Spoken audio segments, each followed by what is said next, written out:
Qu'est-ce que tu lis? Qu'est-ce que tu lis? Qu'est-ce que tu lis? Mais qu'est-ce que tu lis? Qu'est-ce que tu lis? Mais qu'est-ce que tu lis? Qu'est-ce que tu lis, enfin? Qu'est-ce que tu lis? Qu'est-ce que tu lis?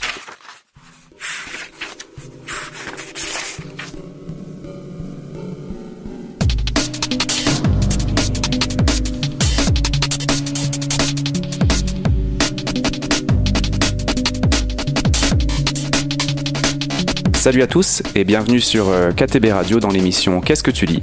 Je m'appelle Laurent, je suis le bouquiniste présent sur le marché de Serres le samedi matin et sur le marché de la Ragne le jeudi matin, donc certains d'entre vous me connaissent peut-être. Et peut-être que je vous ai déjà parlé du livre dont je vais parler aujourd'hui, un livre que j'aime beaucoup, qui m'a beaucoup touché. Le livre s'appelle À la ligne de Joseph Pontus et on va en discuter aujourd'hui dans l'émission Qu'est-ce que tu lis sur KTB Radio. Donc c'est un livre qui a été qualifié de roman ouvrier, un roman qui parle du monde ouvrier contemporain, puisqu'il a été publié en 2019, à la base aux éditions de la Table Ronde et ensuite voilà en poche, hein, comme j'ai l'exemplaire avec moi, donc folio poche. Dans un premier temps et avant de parler du livre, j'aimerais vous dire comment est-ce que j'ai découvert ce livre, puisque c'est un petit peu un hasard, et puis étant bouquiniste, voilà, moi j'aime bien parler un petit peu des parcours de découverte. Donc c'est en fait une amie qui en a parlé à ma copine et qui m'en a parlé à son tour. Et elle a écouté plutôt une émission sur France Culture dont on parlera tout à l'heure rapidement, où il y avait une interview de l'auteur, donc Joseph Pontus. Et elle s'est dit que ce livre allait m'intéresser puisque le style avait l'air différent. On va en parler, hein, du style d'écriture. Et le thème aussi, voilà, le monde ouvrier contemporain, le monde de l'usine, le monde un peu dur de l'usine, du travail à la chaîne, c'est un thème qui m'a interpellé, ouais. Donc j'ai décidé de vous en parler aujourd'hui sur KTB Radio. Petite parenthèse, vous pouvez gagner cet exemplaire que j'ai avec moi aujourd'hui, donc en format folio. Vous pouvez le gagner tout simplement en m'envoyant un message sur ma page Facebook ou ma page Instagram Raconteur Café Bouquin. Vous me faites un petit coucou sur Facebook, sur Instagram, et le 23 octobre, je ferai un tirage au sort des personnes qui m'ont contacté et j'enverrai par la poste le livre au gagnant ou à la gagnante. Ça vous permettra de vous plonger dans ce roman vraiment pleinement. Donc on va parler dans un premier temps du livre lui-même, notamment de la jaquette. Donc comme vous pouvez le voir, ou bon, pour ceux qui nous écoutent, on y voit une planche d'anatomie. Vous savez, le genre de planche qu'on peut trouver dans un cabinet médical ou chez un docteur. Donc où on voit des morceaux de corps humain découpés, comme une planche anatomique avec des chiffres et des termes techniques.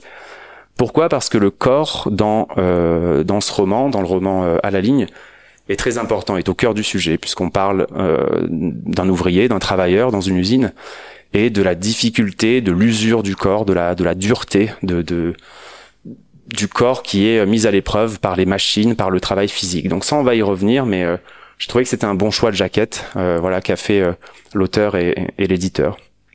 Donc, le titre, c'est À la ligne, et bien sûr, c'est une sorte de va-et-vient, on va dire, entre la littérature, puisque lorsqu'on finit une phrase, on va à la ligne, mais également, on parle ici de travail à la chaîne et de travail sur une ligne. Par exemple, une ligne de montage, une ligne de voiture, un tapis roulant. On a tous vu, voilà, ces vidéos de gens dans une usine en train de faire des gestes répétitifs, et c'est de ça qu'il s'agit ici, ouais.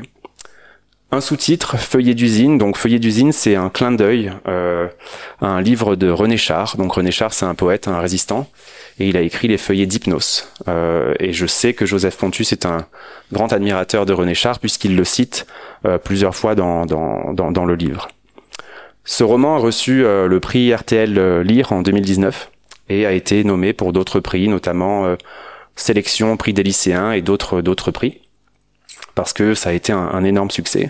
Très bonne réception du public, d'ailleurs, on en a parlé à la Grande Librairie, voilà, si vous suivez l'émission, sur différents podcasts dont je vais parler tout à l'heure, notamment un sur France Culture, très intéressant, pour un premier roman, puisque c'est le premier roman de Joseph Pontus. Donc Joseph Pontus, c'est un pseudo, puisque le monsieur qui a écrit ce livre, je crois qu'il est originaire de Reims, il s'appelle Baptiste Cornet.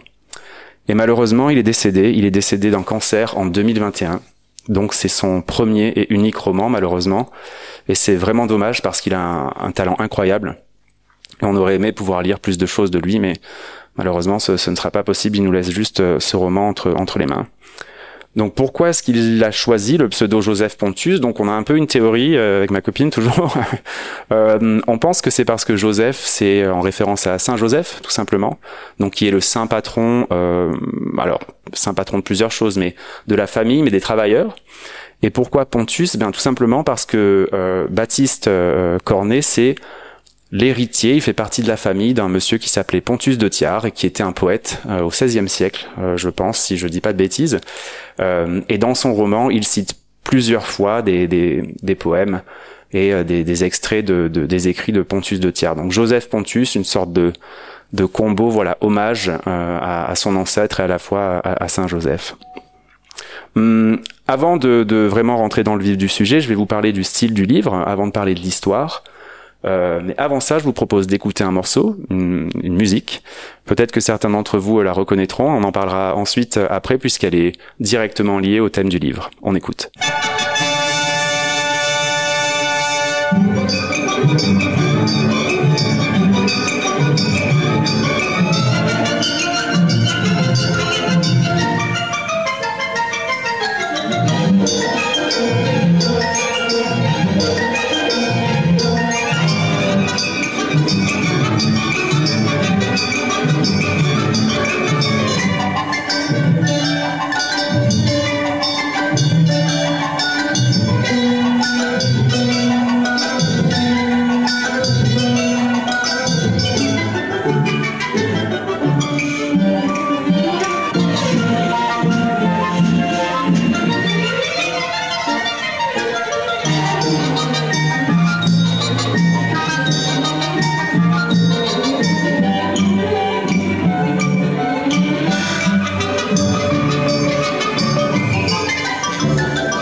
Vous êtes sur KTB Radio et vous écoutez l'émission Qu'est-ce que tu lis? De retour sur KTB Radio dans l'émission Qu'est-ce que tu lis? Donc peut-être que certains d'entre vous ont reconnu cet extrait. Il est tiré du film de Charlie Chaplin, Les temps modernes, donc Factory Scene, donc scène d'usine. On a tous en tête cette image de Charlie Chaplin qui est avec sa clé à molette et qui répète inlassablement les mêmes gestes. Dans cette fabrique, je crois que c'est des boulons, je sais plus, enfin c'est assez assez ridicule, mais voilà, il voulait nous montrer bien sûr l'industrialisation, la surindustrialisation et comment est-ce que les ouvriers étaient à des tâches extrêmement répétitives, extrêmement difficiles. Donc pour revenir au roman de Joseph Pontus, donc qui se passe dans plusieurs usines, on va en parler. Avant d'attaquer un petit peu l'histoire et de quoi vraiment il parle dans ce roman, j'aimerais parler du style. Le style, c'est quelque chose qui m'a beaucoup interpellé dans ce livre. C'est un style assez unique. Et d'ailleurs, je crois que j'ai dû le lire en une ou deux fois. J'ai dû lire 150 pages en une journée et le finir le jour d'après, tant le style m'a accroché et vraiment permet de dérouler la lecture très très facilement. Donc, dans l'émission Par les temps qui courent sur France Culture, que vous pouvez réécouter d'ailleurs en podcast sur Internet, en 2019, Joseph Pontus était invité, avant son décès du coup, et il décrivait un style d'écriture raide et sec, puisqu'il voulait retranscrire dans son écriture la difficulté, la répétition, la cadence du travail à l'usine, du travail à la chaîne. Donc c'était montrer le rythme effréné de l'usine, un petit peu montrer comment est-ce qu'on peut écrire de façon très très sèche, avec des petites phrases, des petits mots, très peu de ponctuation, des phrases courtes, très incisives. On est parfois, je trouve, entre la poésie, les vers libres, le slam, limite. Je pense que il y a un bel exercice de slam à faire avec certains passages de ce livre d'À la ligne. Je pense qu'il a voulu nous montrer, faire un parallèle, comme je disais, avec la répétition du travail à l'usine, le temps qui passe, le chronomètre, tout est scandé, tout est rythmé. On verra tout à l'heure que l'usine, c'est un lieu où le temps a une place très très importante et très très un petit peu accablante, puisque on fait que de regarder la montre. Il y a une cadence à avoir, un rythme, une échéance, une production, une quantité. Et tout ça, je trouve, ça se retrouve vraiment dans l'écriture de Joseph Pontus. Dans ce livre, il y a également beaucoup de citations, puisque Baptiste Cornet, Joseph Pontus a fait Cagne, Hippocagne, c'est un intellectuel, c'est quelqu'un de très cultivé. Du coup, il nous cite dans ce roman à plusieurs reprises, je disais tout à l'heure René Char par exemple, mais également Shakespeare, Apollinaire, Aragon, qu'il aime beaucoup. Et du coup, il y a ce contraste, avec le travail purement physique, très difficile de l'usine, et cette espèce d'échappatoire un petit peu intellectuel où on voit dans les machines, dans cet univers très répétitif, un peu de poésie, un peu de littérature, et on arrive quand même à citer des auteurs aussi importants que, comme je disais, Aragon, Shakespeare, Victor Hugo, je crois il en parle aussi, donc c'est extrêmement intéressant. Je vous propose de vous lire un extrait. Donc j'ai essayé de choisir des extraits, je vais vous en lire 3 ou 4 dans cette émission. J'ai essayé de choisir des extraits qui ne vous dévoilent pas trop le fond de l'histoire, de ce qui se passe, mais plutôt pour que vous appréciez la forme dont je viens de parler, et le style de ce livre. Donc c'est vers le début, je crois que c'est aux alentours de la page 30. Donc on est vraiment au début du roman où on découvre un petit peu le thème, on découvre l'histoire. Et il travaille dans une usine de conditionnement de crevettes, de poissons. On va en parler tout à l'heure quand je parlerai de l'histoire. Donc je vais vous lire un petit peu un passage pour que vous ayez bien en tête, que vous entendiez un petit peu le style de Joseph Pontus. L'usine m'a eu. Je n'en parle plus qu'en disant mon usine. Comme si petit intérimaire que je suis parmi tant d'autres, j'avais une quelconque propriété des machines ou de la production de poissons ou de crevettes. Bientôt, nous produirons aussi les coquillages et crustacés, crabes, homards, araignées et langoustes. J'espère voir cette révolution. Gratter des pinces, même si je sais par avance que ce ne sera pas possible. Déjà qu'on ne peut pas sortir la moindre crevette. Il faut bien se cacher pour en manger quelques-unes. Pas encore assez discret, la vieille collègue Brigitte m'avait dit. J'ai rien vu, mais fais gaffe au chef s'il t'attrape. J'écris comme je pense sur ma ligne de production, divagant dans mes pensées seul déterminées. J'écris comme je travaille, à la chaîne, à la ligne. Donc on peut entendre surtout le rythme, très très scandé, ces phrases courtes, comme je disais, très peu de ponctuation, qu'on peut lire un petit peu librement. Du coup, on est libre d'aller vite, on est libre de les lire un petit peu comme du slam, on est libre d'essayer de les faire rimer. Donc j'ai trouvé que c'était un exercice et une lecture très très très très intéressante.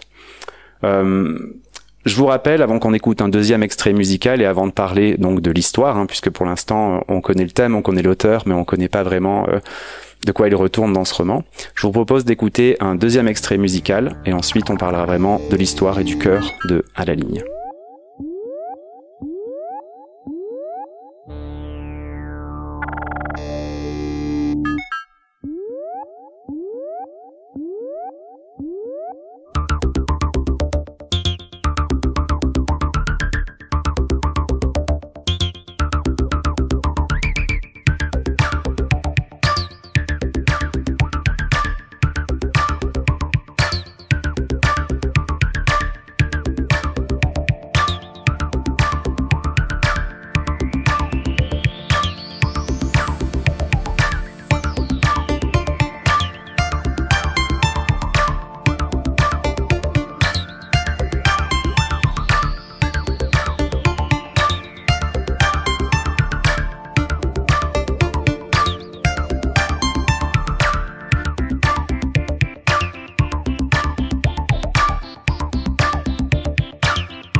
De retour sur KTB Radio dans l'émission Qu'est-ce que tu lis ? Vous êtes avec moi aujourd'hui avec Laurent et on parle de Joseph Pontus à la ligne. Je vous rappelle que vous pouvez gagner un exemplaire de Joseph Pontus, de ce livre dont je parle aujourd'hui, tout simplement en m'envoyant un message sur mes réseaux, donc Raconteur Café Bouquin, soit sur Facebook, soit sur Instagram. Vous m'envoyez un petit message et le 23 octobre, j'organiserai un petit tirage au sort et je ferai gagner un exemplaire de ce livre que j'enverrai chez vous. Donc on a parlé du style tout à l'heure, un petit peu du style d'écriture, on a parlé aussi de l'auteur, on a parlé un petit peu de la réception du livre. Mais de quoi il parle ce livre ? Puisque depuis tout à l'heure on dit on parle de l'usine, du travail à l'usine, de la cadence, de l'ouvrier contemporain. Mais vraiment de quoi s'agit-il ? Donc en fait, Joseph Pontus, Baptiste du coup, normalement lui il est éducateur spécialisé, donc il travaille avec des enfants en situation de handicap, des jeunes handicapés, il travaille aussi avec des adolescents, avec des adultes, donc ça normalement c'est son travail. Je crois qu'il travaille sur Lorient, sur Paris, si ma mémoire est bonne. Seulement voilà, sa copine trouve un boulot en Bretagne et donc ils déménagent tous deux.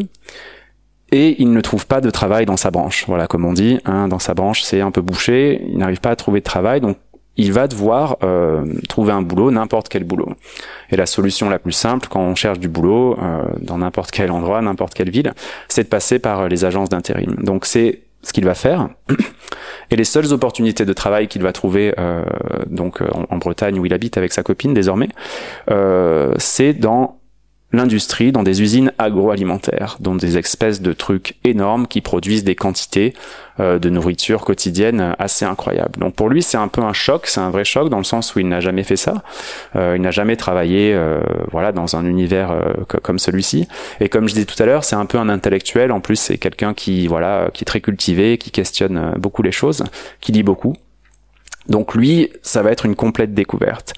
Et dans l'émission Par les temps qui courent, dont je parlais tout à l'heure sur France Culture, Joseph Pontus dit lui-même que ça a été une véritable claque. Une énorme claque pour lui de se retrouver dans cet univers. Il imaginait jamais que ça pouvait être comme ça le travail dans une usine, le travail à la chaîne. Il dit aussi que c'était une épreuve physique, bien sûr, puisque lui, il n'a pas un corps, on va dire taillé pour le travail physique, hein, pour 8 heures de labeur, à user ses muscles, ses bras, hein, dans le froid, puisqu'on va en parler aussi, il va travailler dans le froid. Donc une claque, une épreuve pour lui, et on le suit dans son parcours, d'intellectuel projeté dans cet univers de l'intérim, dans cet univers de l'usine très très très très dur, du travail manuel, du travail du corps. Donc j'ai envie de dire, le roman se découpe en différentes parties, même si on le suit dans différentes entreprises. Donc la première, il va travailler dans une usine de conditionnement de crevettes, comme j'ai dit tout à l'heure, hein, j'ai lu un très court extrait où il nous parlait, du fait qu'il essayait en douce de manger 1 ou 2 crevettes avec ses collègues de travail, par exemple. Donc il va travailler sur une chaîne, hein, d'empaquetage de crevettes, donc les crevettes qu'on peut trouver dans nos supermarchés, hein. Poisson pané également, donc il va emballer, trier, empaqueter, charger, décharger, dépoter, empiler. On pourrait citer des vingtaines, des trentaines de verbes. Tout ça dans une cadence frénétique, dans le froid, hein, puisque ce sont des produits frais. Hein, donc il faut s'équiper, il faut s'habiller, il faut mettre une veste, des gants, un bonnet. Il faut se débrouiller pour lutter contre le froid. Donc ça, c'est son premier travail qui va le plonger d'entrée de jeu dès la première heure, hein, dès le premier quart d'heure de travail. On imagine sur une chaîne de montage, on a des crevettes, on les met dans un carton, on ferme le carton, on passe au suivant. Il faut peut-être 6 secondes, 8 secondes pour faire ça. Donc combien de fois est-ce qu'on peut faire ce geste en 7-8 heures de travail? Je vous laisse calculer, mais c'est assez impressionnant, assez abrutissant, j'ai envie de dire. Il en parle, hein, bien sûr. Le deuxième travail qu'il va avoir, un petit peu plus incongru, puisqu'il va égoutter du tofu dans une entreprise de tofu. Donc pareil, là, il décrit avec beaucoup d'humour, hein. Bien sûr, c'est très dur pour lui, hein. C'est assez improbable comme travail, répéter ça 5-6 jours par semaine, mais il va égoutter du tofu. Et là, son esprit vagabonde complètement, hein, une fois qu'il a acquis tous les gestes techniques, une fois qu'il a incorporé tous les gestes, que c'est devenu mécanique, robotique. D'ailleurs, on a écouté The Robots de Kraftwerk à l'instant, hein, donc c'était pour ça, pour comparer l'humain au robot. Une fois qu'il aura incorporé tous ces gestes, son esprit va vagabonder, il va se mettre à penser à plein de choses, un petit peu à délirer d'une certaine manière. Il nous dit qu'il se répète des mantras dans sa tête, qu'il répète des choses pour rester concentré, mais pour aussi rester vivant, pour pas se faire dévorer un petit peu par cette machine gargantuesque qui est l'usine. Et le troisième travail, qui je pense le plus dur, et il y a des scènes assez dures à lire, assez terribles, il va travailler dans un abattoir, donc un abattoir gigantesque en Bretagne, où dans un premier temps il va nettoyer les entrepôts. Donc quand on pense à nettoyer un abattoir, je pense qu'on se rend pas trop compte de ce qu'il s'agit. Lui, il nous le décrit avec une grande précision, une grande justesse, mais aussi une grande violence, du coup, puisqu'il doit nettoyer, des excréments, des os, des morceaux d'animaux oubliés, des restes de carcasses. Il doit frotter le sang sur les machines, aller dans les grandes machines métalliques, les scies, tous les outils utilisés pour abattre et tuer, découper les animaux. Donc là, il s'en rend un petit peu malade, hein, c'est très difficile pour lui, bien sûr, ça lui met une autre claque, hein, on imagine bien, nous qui a priori n'avons pas travaillé dans ces milieux-là, peut-être certains auditeurs l'ont fait, en tout cas moi jamais, mais on se doute que ça doit être assez violent. Et dans un deuxième temps, toujours dans cette usine, par contre, il va charger des carcasses, donc dans des camions, avec des crochets, des rails, donc un travail très physique, puisqu'il faut déplacer des kilos et des kilos de viande. Parfois, le rail, il nous explique... le crochet tombe, il faut ramasser la pièce de viande sur le sol avec des collègues, on perd du temps, le camion doit partir, il y a une échéance, un temps à respecter, il y a les chefs qui vous regardent, il y a une heure à respecter, une sorte de chaîne de fraîcheur, de propreté aussi à respecter, donc il nous dit qu'il transforme son corps, hein, et vraiment c'est un travail très très physique pour lui qui n'a pas l'habitude de charger ses camions de ces énormes carcasses. Il nous explique que ça le dégoûte de la viande, mais qu'à la fois ça le fascine un petit peu de voir tout ce balai un petit peu organique. Donc c'est extrêmement bien écrit. Comme je disais, ça peut être un peu choquant à lire, mais à la fois très très intéressant, très instructif. Donc ça c'est le cœur de l'histoire, hein. Donc c'est les 3 boulots, on va dire, qu'il va avoir, très très loin du coup de son boulot d'EduxP, quoi. D'ailleurs, il y a un moment dans le roman où on l'appelle pour une mission d'EduxP. Il va encadrer, je crois, des jeunes pendant 2-3 semaines, et il nous dit que c'est il sait plus si c'est vraiment du travail au final, hein, parce qu'il nous dit voilà, la pause café, la clope, avec les collègues, on discute, on regarde son téléphone, des fois il y a rien à faire, et il compare ça à la violence et à la cadence de l'usine, et il comprend pas ce décalage, quoi. Il est vraiment choqué de voir ce décalage entre a priori son travail et un autre travail. Donc il découvre aussi l'univers de l'intérim. Donc j'en parlerai tout à l'heure quand je parlerai de mes impressions personnelles du livre. Donc lui il découvre l'intérim. Donc l'intérim c'est quoi? C'est une agence d'intérim qui vous téléphone pour vous proposer du travail. Donc les appels peuvent être tardifs, hein. Il nous explique que parfois on l'appelle à 18h pour embaucher, comme il appelle, à 22h. Donc voilà, on a 4 heures pour y aller, pour se décider. Est-ce qu'on y va, est-ce qu'on n'y va pas, est-ce qu'on est fatigué, est-ce qu'on a envie d'aller goûter du tofu de 22h à 6h du mat. Voilà, avec un appel juste 4 heures avant. Il nous dit que s'il dit non, l'agence d'intérim peut-être le rappellera pas. Donc il y a tout ce jeu un petit peu malsain de chantage, hein. On vous appelle pour du boulot, si vous dites non, peut-être qu'on vous appellera plus. Donc un petit peu la précarité de ces intérimaires aussi, hein, qu'on voit dans ce roman. L'incertitude du boulot, la difficulté de la logistique, hein, comment on se rend au travail, quand on nous appelle comme ça à la dernière minute. Il y a du covoiturage possible avec les collègues, mais pareil, peut-être que leurs horaires ont changé, peut-être qu'ils sont de nuit, d'après-midi. Donc tout ça, c'est difficile pour lui de se plonger là-dedans. Le système de pointeuse, on pointe quand on arrive, on pointe quand on part. Tout est chronométré, la pause est chronométrée. Le système d'acompte, on peut demander un acompte si on a besoin d'argent. Donc pareil, là, il voit de la précarité aussi avec ses collègues qui sont vraiment à un jour de travail près, hein, qui ont besoin d'argent. Je parlais du covoiturage, il y a une anecdote très drôle, hein, sur un jour où il rate, il peut pas se rendre à l'usine parce que son collègue, qui d'habitude le récupère, commence plus tôt. Donc il décide d'y aller en taxi. Il nous explique que voilà, la note du taxi représente sûrement sa journée de travail. Donc il est bien dégoûté et surtout il demande au chauffeur de taxi de s'arrêter à 600-700 mètres avant l'usine parce qu'il a pas envie que les gens le voient arriver à l'usine en taxi et qu'ils se disent oh là là mais lui il a des sous, il est riche, il vient en taxi. Voilà, pour pas être critiqué et pas être un petit peu pointé du doigt. Donc il y a cette anecdote assez drôle, ça nous en dit beaucoup, hein, sur l'univers de l'usine où voilà, les gens vous regardent beaucoup, quelle voiture est-ce que vous avez, si vous êtes 2-3 minutes en retard tous les jours, les gens vous regardent de travers, les autres collègues, hein, bien sûr, parce que si vous êtes pas là ou si vous êtes en retard, c'est eux qui travaillent à votre place. Donc ça aussi c'est assez intéressant dans le roman. Et l'univers des collègues aussi, donc des collègues de boulot, donc des gens un peu bourrus, voilà, puisque forcément le travail est difficile, on y va à reculons dans ce genre de travail. Des gens qui n'ont pas le choix, voilà, des gens issus de l'immigration par exemple, qui prennent un petit peu ce qui vient. Voilà, des gens qui ont un futur incertain, un univers dur où il y a de l'alcoolisme, où il y a de l'homophobie, où il y a du sexisme, de la misogynie. Il explique que vu que ce sont des boulots très très physiques, ce sont souvent des hommes, hein, qui sont employés. Voilà, quand je parlais des carcasses par exemple tout à l'heure. Et s'il y a la moindre femme dans l'équipe, il nous explique malheureusement que des remarques voilà sexistes, misogynes vont fuser dans l'équipe. Et lui, ça l'a mis très mal à l'aise. Il n'était pas du tout habitué à ça, à cette espèce d'univers très très masculin, très dur en fait. Donc on voit ça aussi dans le roman, mais j'en parlerai tout à l'heure. Il n'y a pas vraiment de portée politique, hein, il n'y a pas vraiment de message voilà revendicateur dans le roman, mais il y a des passages comme ça où il parle un peu des collègues, de la difficulté du travail des patrons, mais c'est pas trop le propos. On y reviendra tout à l'heure quand même. Et du coup, il découvre aussi les tâches répétitives. Hein, ça, on en a parlé. Donc on est dans le froid, on est dans un entrepôt. Des fois, il y a pas de fenêtre, il y a des néons. Il y a des machines, du métal, des tapis roulants, des boulons, des vis de partout, des grands bacs, des rôles, des palettes. Et on est là-dedans, et on est une petite abeille, hein, qui fait son travail très difficile, des tâches monotones. Hein. Je vous ai expliqué un petit peu ce qu'il faisait tout à l'heure.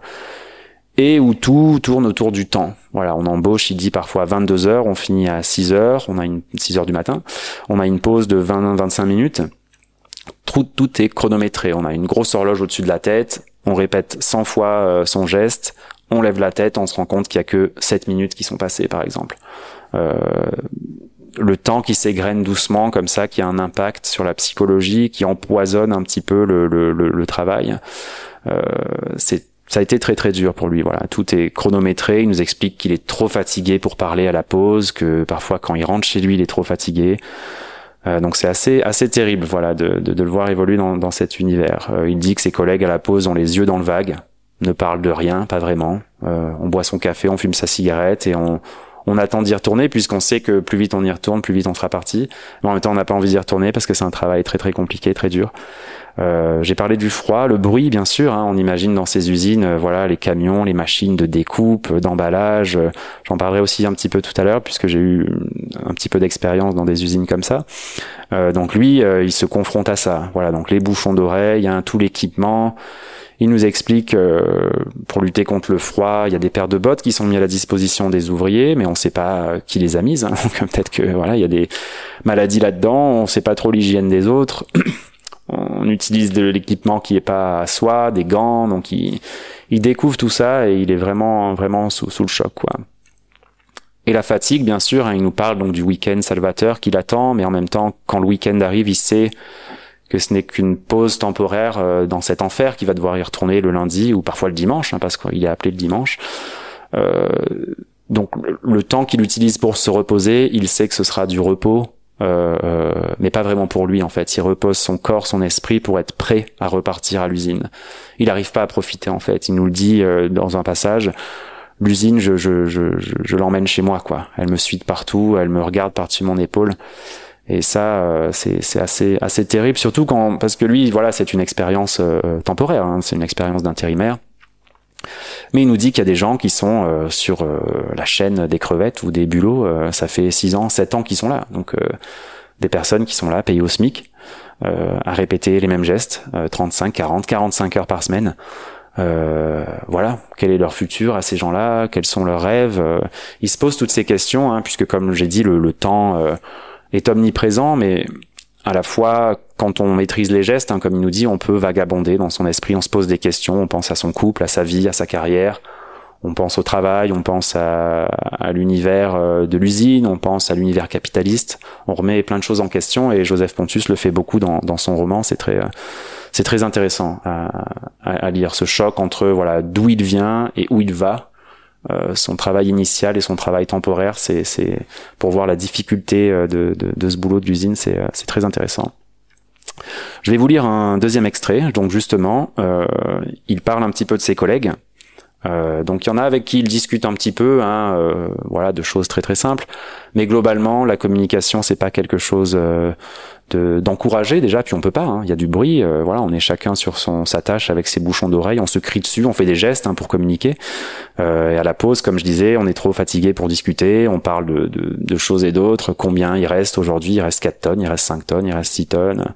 On n'aura jamais fini à l'heure. Et lui qui est pas venu, et lui qui travaille pas, lui qui avance pas, et les chefs qui nous regardent. Voilà, donc il y a cette ambiance très négative aussi qui sape le moral, hein, c'est un petit peu de l'érosion mentale, hein, doucement, hein, qui use l'ouvrier. On en parlera ça tout à l'heure, quand on parlera un petit peu du côté métier, du côté politique, de l'intérim et de l'ouvrier. Je vous lis un deuxième extrait. De quoi rêvent-ils toutes les siestes, toutes les nuits, ceux qui sont aux abats, et qui tous les jours que l'abattoir fait, voient tomber des têtes de vaches de l'étage supérieur, prennent une tête par une, la calent entre des crocs d'acier sur une machine idoine, découpent les joues, les babines, puis jettent les mâchoires et le reste du crâne. 8 heures par jour en tête à tête. De quoi rêvent-ils ceux qui sont au cuir? C'est ainsi qu'on appelle ceux qui arrachent les peaux des bêtes, juste après qu'elles ont été tuées. Les peaux seront ensuite vendues à des tanneurs ou je ne sais qui. Il paraît que ce poste est éreintant, que les intérimaires tournent comme ailes de moulin jour de tempête, tellement c'est dur physiquement, moralement, arracher des peaux de vache toute la journée. De quoi rêvent-ils, ceux qui sont au fer, puisque chaque quartier de bête est marqué d'un numéro de tuerie, identifiant unique, traçabilité. Ils marquent la chair de la bête après que ceux des cuirs ont fait leur œuvre. Changent de numéro à chaque bête, et oui, c'est un des postes de l'usine. Des gens passent leur travail à marquer des bêtes au fer rouge et à changer les plaques de numéro entre chaque tuerie. Donc bien sûr, là on est dans la partie où il est à l'abattoir, hein, extrêmement difficile, où il explique un petit peu tous les postes de différents intérimaires, des différentes personnes qui travaillent dans cette usine. L'omniprésence, voilà, du sang, des morceaux d'animaux, des excréments, il en parle. C'est assez terrible, assez dur, ouais, à lire, mais très très très intéressant et tellement bien écrit encore une fois. Bon, je vous propose d'écouter un dernier extrait musical et ensuite on parlera un petit peu de mes impressions personnelles et pourquoi est-ce que ce livre m'a tellement plu, pourquoi j'ai tant accroché. Et ensuite, on parlera un petit peu de lecture connexe qu'on peut faire, autour de ce thème de l'ouvrier contemporain, moins contemporain. On en parlera tout à l'heure. On écoute.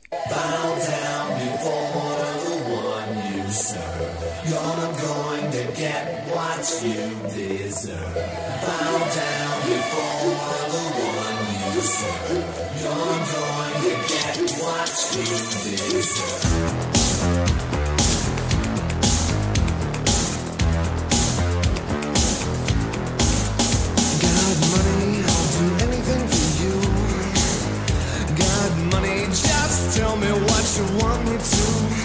Got money, nail me up against the wall. Got money, don't want everything, he wants it all. No, you can't take it. No, you can't take it. No, you can't take that away from me. No, you can't take it. No, you can't take it. No, you can't take that away from me.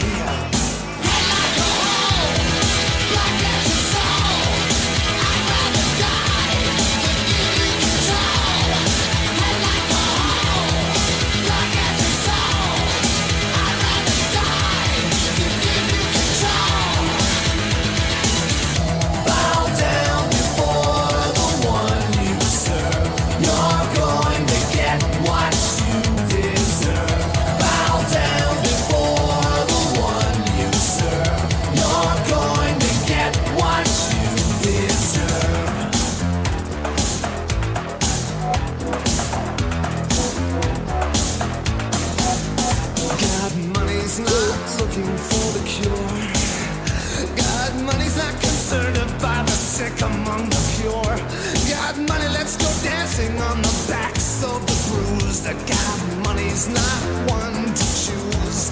No, you can't take it. No, you can't take it. No, you can't take that away from me. I'd like to hold, look at your soul. I'd rather die than give you control. I'd like to hold, look at your soul.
C'était Nine Inch Nails à Head Like a Hole qu'on vient d'écouter, donc un petit peu de rock industriel. Je me suis dit que ça nous rappellerait toutes ces histoires de cadence et de répétition à l'usine.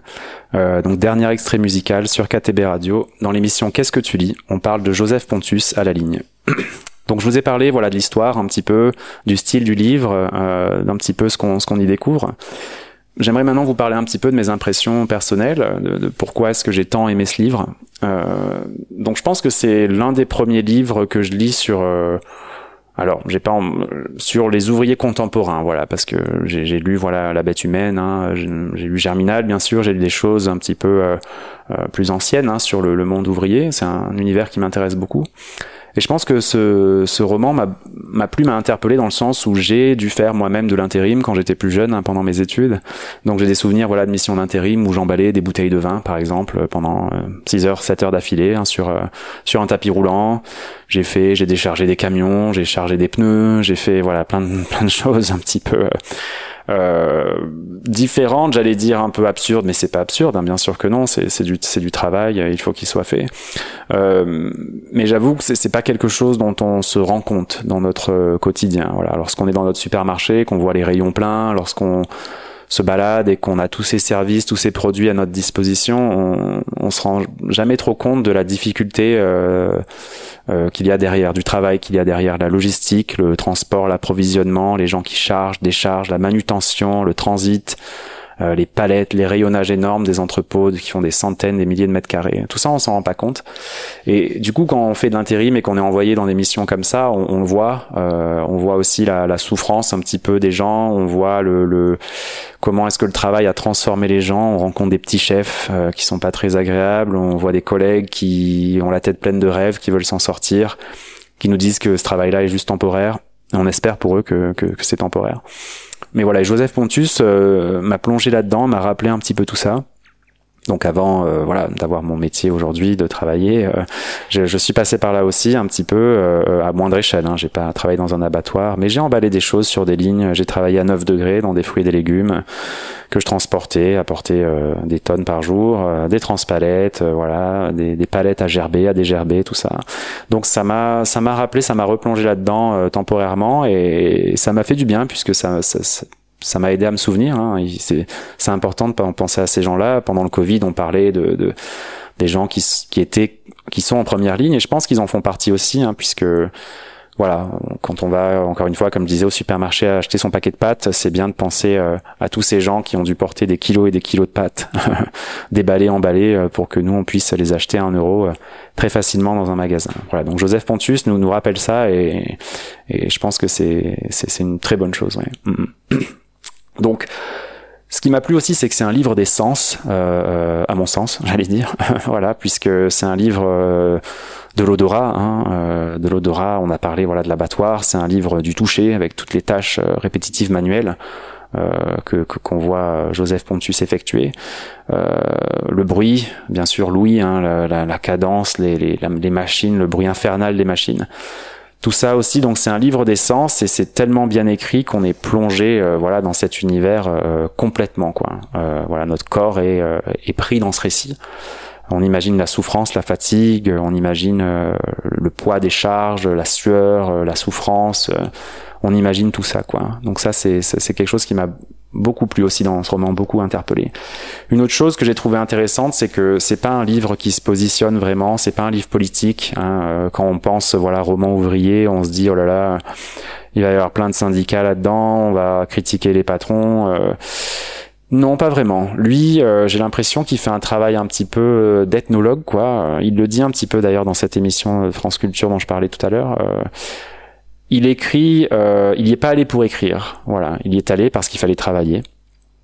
Donc il y est pas allé pour juger ou pour écrire, mais il a écrit pour survivre d'une certaine manière. Donc il a pris le truc à l'envers, j'ai envie de dire. Et ça c'est bien puisque alors il y a des petites piques, hein, à gauche à droite, hein, bien sûr, sur les patrons, les mecs en costume qui viennent voir les carcasses de viande et qui détonnent un petit peu dans cet univers, avec leurs chaussures cirées dans l'entrepôt, mais il y a jamais vraiment trop de critiques, et ça j'ai apprécié aussi, puisque moi ce qui m'intéressait c'était vraiment l'univers de l'ouvrier, de son quotidien. Pas tant tout le système industriel capitaliste qu'il y a derrière, même si c'est extrêmement intéressant et c'est des questions importantes auxquelles il faut qu'on s'intéresse, mais c'est pas le propos du roman, et ça j'ai apprécié ça, je crois aussi. Alors il nous parle de la position précaire des intérimaires, hein, je vous en ai parlé, il parle des grèves aussi. comment il y a ce jeu très malin des entreprises qui, lorsque leurs ouvriers font grève, ils embauchent des intérimaires parce que les intérimaires ne peuvent pas faire grève. Voilà, le système de CDD, de CDI qu'ils promettent et qui ne sont jamais vraiment faits, des astuces, un petit peu des pirouettes administratives pour éviter les heures sup, tout ça. Donc, il en parle très brièvement, mais c'est pas le focus, hein, c'est pas le propos du roman. Et encore une fois, c'est ce qui m'a plu. Et bien sûr, une dernière chose qui m'a plu, et ce sera l'un de mes commentaires finaux. Malgré tout ça, malgré tout le négatif dont je viens de parler, Joseph Pontus arrive à voir le bon côté des choses. Voilà, donc malgré la difficulté, la fatigue, l'usure, il nous parle de sa femme qu'il a rejoint en Bretagne, du bonheur qu'il éprouve d'être avec elle. Il nous parle de ces grandes plages bretonnes. Il nous parle de cette région qu'il adore. Il nous parle de ses moments d'évasion, même quand il est à l'usine. Voilà, comme je disais tout à l'heure, il a des mantras, il se récite des poèmes, il essaie de penser positivement. Il a son chien aussi, puisqu'on lui offre un chiot pour l'un de ses anniversaires, donc il retrouve son chien quand il rentre chez lui. Donc il y a tout ce côté voilà positif, cet humour qu'on retrouve, ce second degré, il y a beaucoup de jeux de mots. Il transforme un petit peu voilà la difficulté, j'allais dire la misère, c'est un mot un petit peu dur, mais voilà cette épreuve qu'est l'usine, comme il disait lui-même, il transforme cette épreuve en quelque chose de positif, de léger. Il y arrive, et je pense que c'est pas donné à tout le monde. Et il souhaite d'ailleurs que ses anciens collègues réussissent à faire de même pour garder leur santé mentale, tout simplement. Je vais vous lire un dernier extrait de Joseph Pontus à la ligne. Donc c'est un extrait un peu positif puisque c'est un jour où il retrouve son chien après le travail, son chien qui s'appelle Poc Poc. Je trouve ce nom très mignon. Donc il retrouve Poc Poc et il s'adresse à lui. Donc je vous lis un dernier extrait de À la ligne. Mon chien Poc Poc, si tu savais en rentrant chaque jour comme ça me coûte d'aller te promener. Je suis au bord de l'épuisement, même pas au bord d'ailleurs, complètement épuisé, ravagé de fatigue, prêt à m'endormir sur place à peine mon retour. Mais en rentrant à chaque fois, la joie est même plus que la joie de te savoir derrière la porte, vivant, à frétiller de la queue et du popotin, à faire cette fête des retrouvailles. Tu dois aimer cette odeur d'abattoir que je transpire, mes mains que tu lèches comme des bonbons, mes habits que tu renifles. À peine le temps de me poser, faire descendre la pression, boire une bière. Il faut aller se balader, même si je n'en peux plus, même si parfois je pleure littéralement de fatigue. Mais tu n'y es pour rien, jeune chiot de 6 mois. Dans ces histoires de tuerie d'humains, tu veux juste courir, jouer, agripper l'océan. Sur la plage, où nous avons coutume d'aller, rameuter les oiseaux, creuser le sable encore et encore, ramener des bouts de bois, des algues et encore courir et jouer. Tu es vivant, mon Poc-Poc, et moi accablé de fatigue. Donc dernier extrait de Joseph Pontus à la ligne que je viens vous lire, voilà, c'est pour finir un petit peu sur une note positive, cette joie de retrouver son chien, de retrouver son chez-soi après toute cette fatigue. Voilà. Eh bien écoutez, on arrive à la fin de ma review, est-ce une review, je ne sais pas. En tout cas, on arrive à la fin de cette émission de Qu'est-ce que tu lis sur KTB Radio. Si vous souhaitez aller plus loin, je vous recommande vraiment de lire, bien sûr, La Bête humaine, Germinal d'Émile Zola, Le journal d'un manœuvre aussi de Thierry Metz, dont Joseph Pontus parle d'ailleurs dans son roman, ainsi que Robert Linhart, L'Établi, donc qui raconte la vie d'un ouvrier dans une entreprise parisienne, qui est un petit peu l'un des romans cultes, on va dire, des romans ouvriers, des romans du travail. Voilà, donc c'était Qu'est-ce que tu lis sur KTB Radio. Nous avons parlé de Joseph Pontus à la ligne. Je vous rappelle que vous pouvez gagner un exemplaire de ce livre, tout simplement en m'envoyant un message sur mes réseaux sociaux, donc Raconteur Café Bouquin, sur Facebook, sur Instagram. Vous m'envoyez un petit message, vous me laissez un petit commentaire, et le 23 octobre, je ferai un tirage au sort, et l'un d'entre vous pourra gagner, ou l'une d'entre vous, pourra gagner ce roman que je vous enverrai directement chez vous. Je vous remercie de m'avoir écouté, c'était Laurent sur KTB Radio dans Qu'est-ce que tu lis.